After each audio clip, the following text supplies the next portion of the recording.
the Kingdom of Saudi Arabia and the Philippines drafted a bilateral agreement that shall protect the overseas domestic workers from illegal recruiters and abuses from the cruelty of employers.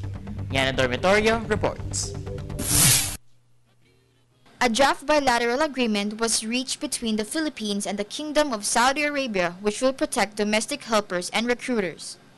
Labor Undersecretary Danilo Cruz led the signing of the initial agreement to show the Aquino government's commitment of promoting the welfare of overseas Filipino workers, especially domestic helpers recruited for Saudi Arabia.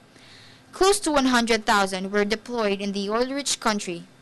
Each worker recruited will be paid a minimum of $4 a month.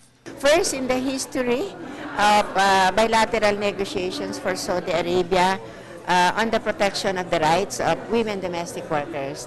Because under their law, these are not covered by labor and social legislation. They are normally covered under their social welfare or in part ng kanilang parang interior and local government. The agreement also prescribes the regulation of the costs for recruitment, which is abused by local recruiting agencies.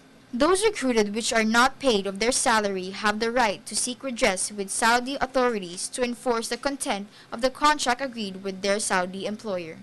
We are saying that the rights now, especially the rights under the reform package in terms of the $400 minimum wage is now part of the contract, part of the agreement. They will open bank account to assure us that they are really paying the $400. This has never been since 2006 when we introduced the reform package. This is Yana Dormitorio for News at 1 Junior Edition.